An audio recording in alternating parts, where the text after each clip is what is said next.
شاہ طارق پیا، شاہ طارق پیا، شاہ طارق پیا، شاہ طارق پیا، رہبر و رہنما شاہ طارق پیا، شاہ طارق پیا، شاہ طارق پیا، شاہ طارق پیا، شاہ طارق پیا، تجھ میں اوصاف مولا علی کی جھلک، تجھ میں اوصاف مولا علی کی جھلک، صوفی باصفا شاہ طارق پیا، صوفی باصفا شاہ طارق پیا، شاہ طارق پیا۔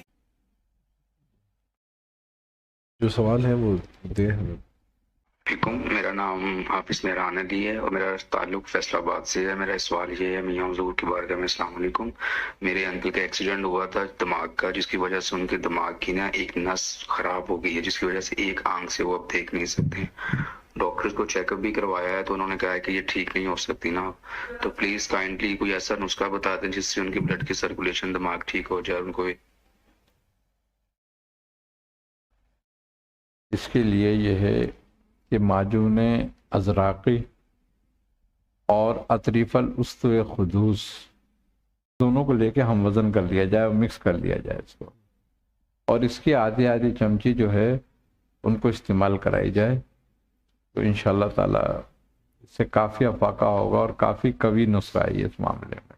2 ٹائم استعمال کریں کیونکہ یہ نسخہ جاروب دماغ بھی اور مقوی اعصاب بھی، تو اس کے لیے بہترین ہے یہ نسخہ اس معاملے۔ کم عمری میں سر کے بال سفید ہو رہے ہیں، اس کا حل بتائیے۔ اطریف الکبیر اور اطریف الاسطو خدوس دونوں کو مکس کر کے کھائیں تو یہ بال جو غیر طبعی طور جو سفید ہو جاتے ہیں ان کو سیاہ کر دیتے ہیں۔ تو حضور آج کل ایک بڑا مسئلہ چل رہا ہے بچیوں میں خاص طور پر کہ بریسٹ میں گلٹی، پی سی اوز، رحم میں رسولی، اس ٹائپ کے بڑے معاملات چل رہے ہیں۔ ایک تو اس کی وجہ کیونکہ ہر دوسری بچی یہی مرض لے کے آ رہی ہے، 15 سے لے کر کے اور 27 28 30 تک یہی معاملہ چل رہا ہے، اور ڈاکٹرز کہہ دیتے ہیں کہ یہ یوٹرس ریموو کرنا ہے، دوسری کوئی بات ہی نہیں ہے۔ تو اس کے بارے میں اصل میں اس کے اسباب جو ہے نا وہ ہم اس کو کبھی ترک نہیں کر سکتے۔ اس کی وجہ کیا ہے؟ اس کی وجہ یہ ہے کہ وہ اس کے بغیر بچوں کا گزارا نہیں ہوتا، وہ ہے فاسٹ فوڈ اور وہ ہے چکن۔ دیسی مرغی پکا کے کھلاؤ ان کو کبھی نہیں کھائیں گی، ہاں چکن فارمی ہو تو خوب شوق سے کھائیں گی۔ اب مسئلہ یہ ہے کہ ہمارے یہاں جو امراض بچوں میں پیدا ہو رہے ہیں، آپ یہ دیکھیں کہ 6 ہفتوں کا چوزا ہے، بالکل ایسے، اور وہ 2 2.5 1.5 2 کلو کا ہو جاتا ہے، تو کتنے خطرناک ہارمون اس کو لگائے جا رہے ہیں۔ اچھا پھر یہ امراض کیوں ہو رہا ہے؟ کہ یہ امراض بالغذا ہے، یعنی غذا سے یہ مرض پیدا ہو رہا ہے، لائف سٹائل غلط ہے، اس سے مرض پیدا ہو رہا ہے۔ اب یہ کیا کرتا ہے یہ چکن اور یہ فارمی انڈا، اس کا نقصان یہ ہے کہ یہ ہارمون مردوں کے اور عورتوں کے ڈس بیلنس کرتا ہے۔ اچھا یہ جو بانجپن وغیرہ آج کل اسی وجہ سے پیدا ہو رہا ہے، مرد عورتوں دونوں میں بالکل ہو رہا ہے، صحیح، بالکل ہو رہا ہے۔ ٹھیک ہے، کیوں؟ شوگر کیوں ہو رہی ہے؟ انہی سے ہو رہی ہے۔ جتنی وائٹ چیزیں ہیں، وائٹ آٹا، وائٹ نمک، وائٹ چینی، وائٹ گوشت، وائٹ آئل اور وائٹ سلور کے برتن، یہ جب تک تمہاری زندگی سے نہیں نکلیں گے کسی مرض کا تدارک نہیں کر سکتے آپ۔ جتنا وائٹ ہے یہ زہر ہے۔ ڈاکٹر آپ کو مشورہ دیتے ہیں وائٹ گوشت کھائیں، آج جدید تحقیق کہہ رہی ہے یہ کہ اس کو اپنی زندگی سے نکالو۔ دیسی انڈا وائٹ ہوتا ہے؟ نہیں، نہیں ہوتا، کوئی نقصان بھی نہیں کرتا۔ دیسی مرغی کا گوشت وائٹ ہوتا ہے؟ نہیں ہوتا۔ گائے کا گوشت وائٹ ہوتا ہے؟ نہیں ہوتا۔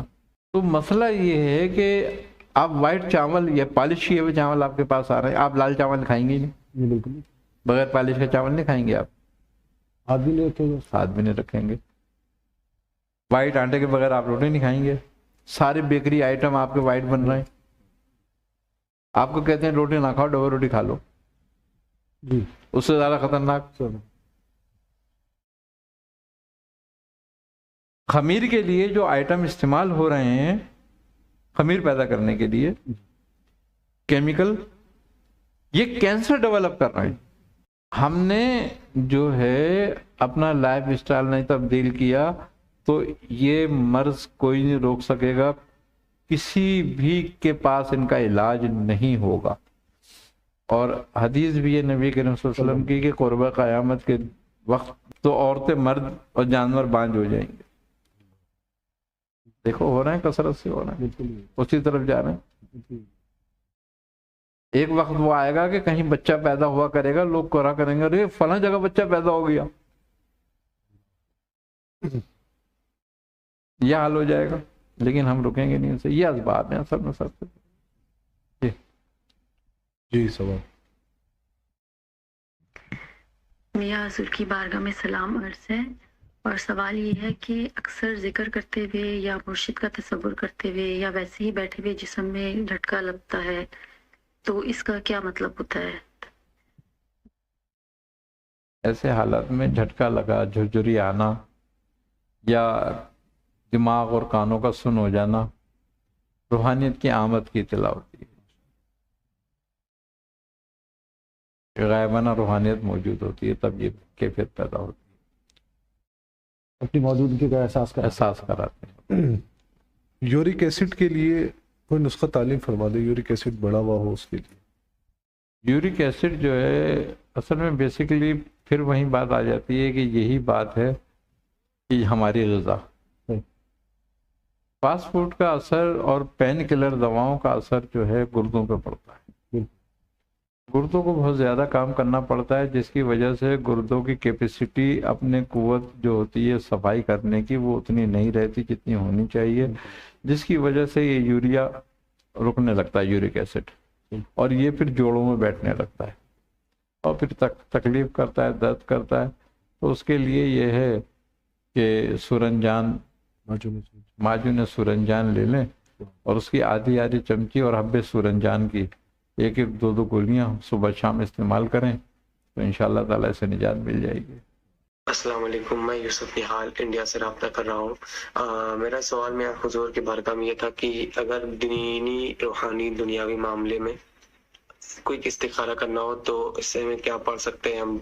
فار ایگزامپل یہ ڈیسائیڈ کرنا ہو کہ ہمارے لیے کون چیز بہتر ہوگی، تو ایسے معاملے میں ہم کیا پڑھیں کہ ہمارے دل میں وہ بات آ جائے ہمارے؟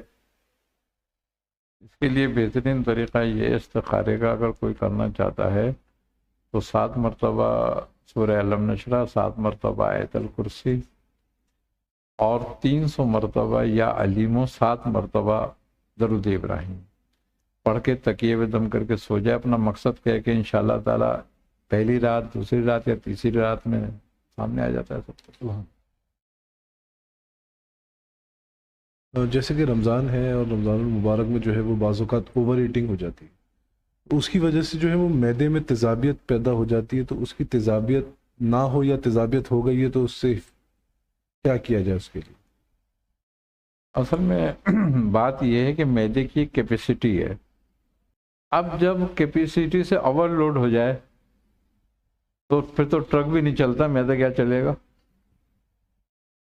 تو اب پہلے سب سے پہلی بات تو یہ ہے کہ ہمیں اس بات کی احتیاط برتنی چاہیے۔ حکمہ فرماتے ہیں کہ معدے کے 4 حصے کر لو، 2 حصے کھانا کھاؤ، 1 حصہ پانی پیو، 1 حصہ خالی چھوڑو،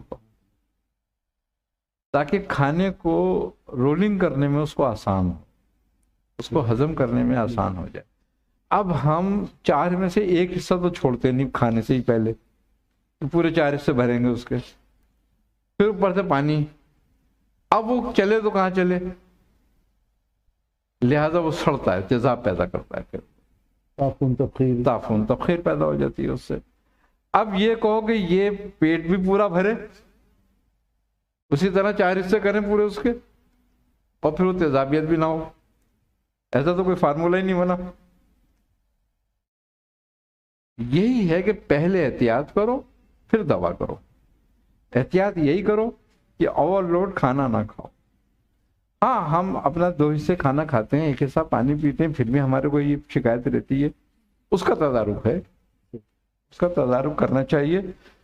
گھر میں عام چٹنی بنا کے کھا کے آدمی تدارک کر لیتا ہے، پودینہ ہے، ہرا دھنیا ہے، زیرہ ہے، املی ہے، انار دانہ ہے، آئی سمجھ بات؟ 1 آدھ ہری مرچ ہے، سب کو لے کے چٹنی بناؤ، کھانے کے ساتھ اس کو کھاؤ، کبھی بھی تبخیر تیزابیت نہیں ہوگی۔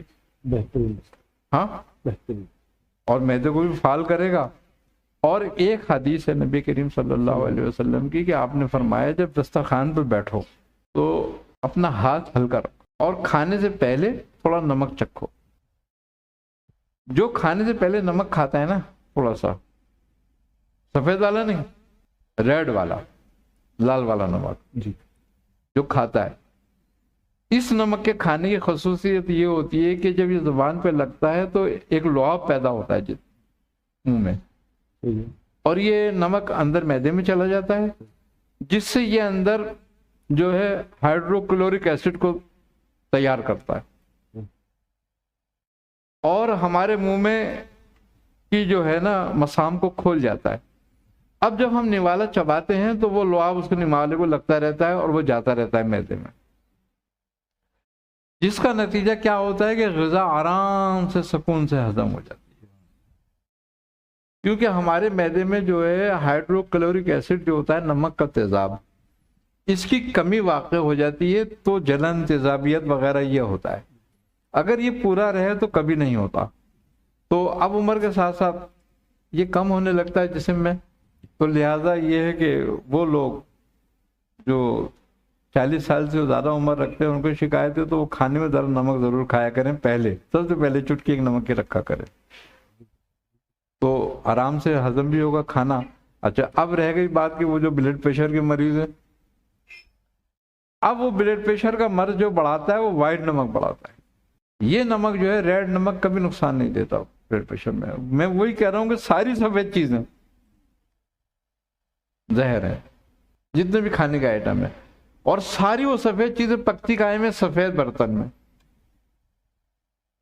وہ کیا ہے؟ المونیم۔ المونیم ایک زہریلی دھات ہے یہ، اور ہمارے یہاں کثرت سے برتن المونیم کے استعمال ہوتے ہیں۔ اور اب اس سے بھی خطرناک چیز آ گئی ہے جو المونیم کا بھی ابا ہے، وہ ہے نان اسٹک۔ جی جی، سب سے زیادہ کینسر کو ڈیولپ کرتے ہیں یہ۔ جس کی صحت خراب کرنی ہو نا کہ یہ آدمی بیمار کیوں نہیں ہوتا، تو اس کو اس میں کھانا کھلاؤ دو پکا کے، زیادہ دن نہیں دینے پڑیں گے، وہ خود اسپتال چلا جائے گا۔ اچھا، لوگوں کو اس بات کا بھی ادراک نہیں ہوتا کہ وہ نان اسٹک کا توا ہے مثال کے طور پہ، اب وہ اس میں پراٹھا روٹی بنا رہے ہیں، آہستہ آہستہ وہ اس کا اوپر سے لیپ اترتا جا رہا ہے اور پھر وہ کوڑا ہو جاتا ہے، تو وہ کہاں جا رہا ہے؟ وہ اسی کھانے میں مل کے پیٹ میں جا رہا ہے۔ یہ اس بات پہ دھیان ہی نہیں دیتے۔ ہاں، اسی طرح سے اوون کا کھانا، اسی طرح سے فریج میں رکھا ہوا کھانا، یہ سارے مضر صحت ہیں، صحت کو تباہ کرنے والے ہیں۔ آج سب سے بڑی بیماریاں جو ہیں ہمارا لائف اسٹائل ہے۔ جتنا ہم نے اپنے لائف اسٹائل کو وی آئی پی کر لیا ہے، اتنی ہی وی آئی پی اسپتالوں میں داخل ہونا پڑتا ہے۔ بالکل یہ بات ہے بس۔